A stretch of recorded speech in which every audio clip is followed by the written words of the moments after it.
Homemade masala வச்சு ஒரு restaurant ஸ்டைலில் ஒரு நல்ல மட்டன் பிரியாணி செய்யலாமா? அதுக்கு மட்டனை நல்லா வாஷ் பண்ணி குக்கரில் சேர்த்துட்டு முழுகிற அளவு தண்ணி வச்சு வெறும் மிளகாத்தூள், மஞ்சள்தூள், உப்பு சேர்த்து ஒரு 5-6 விசில் வச்சு வேக வச்சுக்கணும். அதுக்கப்புறமா இன்னொரு பேனில் நான் வீடியோவில் காட்டுறேன் இந்த ஹோல் ஸ்பைசஸை ட்ரை ரோஸ்ட் பண்ணி பவுடர் பண்ணி எடுத்து வச்சுக்கோங்க. இன்னொரு பேனில் கொஞ்சமாக நெய்யும் ஆயிலும் சேர்த்துட்டு ஹோல் ஸ்பைசஸ் போட்டு கொஞ்சம் ரோஸ்ட் ஆனதுக்கப்புறமா ஆனியன் நல்லா சேர்த்துட்டு அதுக்கு ஒரு நல்ல ஒரு கோல்டன் ப்ரௌன் ஒரு கேரமல் கன்சிஸ்டன்சி வர வரைக்கும் நீங்கள் வேக வச்சுக்கணும் வெங்காயத்தை. ஏன்னா பிரியாணிக்கு அந்த மாதிரி வெங்காயம் அவ்வளோ டேஸ்ட் கொடுக்கும். ட்ரை பண்ணி பாருங்கள், நல்லாயிருக்கும். அண்ட் அகைன் அது கூடவே க்ரீன் சில்லியும் சேர்த்துட்டு இஞ்சி பூண்டு பேஸ்ட் சேர்த்துட்டு நல்லா இந்த இஞ்சி பூண்டோட பச்சை வாசனை போகிற அளவுக்கு நல்லா வதக்கிக்கோங்க. தென் அதில் வெறும் மிளகாத்தூள் இந்த ஸ்டேஜில் நீங்கள் சேர்த்திங்க அப்படின்னா நல்லா பிரியாணிக்கு எந்த ஃபுட் கலரும் ஆட் பண்ண வேண்டாம். அதிலே கலர் நல்லா பிரியாணிக்கு கொடுக்கும். ஸோ அதுவுமே ஆட் பண்ணிவிட்டு அதுக்கப்புறமா தக்காளி சேர்த்து நல்லா வதக்கிக்கோங்க.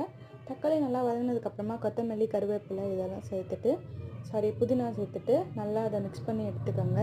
நல்லா மிக்ஸ் பண்ணி இந்த மின்ட்டோட ஃப்ளேவர்லாம் இறங்கினதுக்கப்புறமா தேவையான அளவுக்கு தண்ணி சேர்த்துட்டு நம்ம வேக வச்சு எடுத்து வச்சுருக்க மட்டனை தனியாக எடுத்து வச்சுக்கோங்க. நான் இந்த பிரியாணிக்கு நான் வேக வச்ச மட்டனில் இருக்க தண்ணியே ஆட் பண்ண போகிறேன்.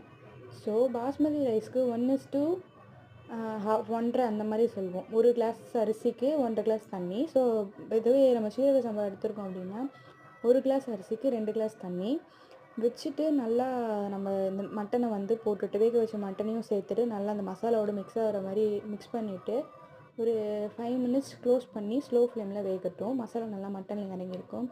தென் நம்ம அந்த வேக வச்ச மட்டன் தண்ணி இருக்குல்லையே, அதையும் மெஷர் பண்ணி சேர்த்துட்டு தண்ணி நல்லா கொதிச்சு வரும்போது ரைஸையும் சேர்த்து ஒரு 10 மினிட்ஸ் ஸ்லோ ஃப்ளேம்லேயும் அகைன் ஒரு 10 மினிட்ஸ் தம் போட்டும் ஸ்லோ ஃப்ளேமில் வச்சு நம்ம வேக வச்சு எடுத்தோம் அப்படின்னா இந்த பிரியாணி ரெஸ்டாரண்ட் ஸ்டைலில் ரொம்ப சூப்பராக இருக்கும். கண்டிப்பாக ட்ரை பண்ணி பாருங்கள். ட்ரை பண்ணிவிட்டு எப்படி இருக்குன்னு கமெண்ட் பாக்ஸில் சொல்லுங்கள்.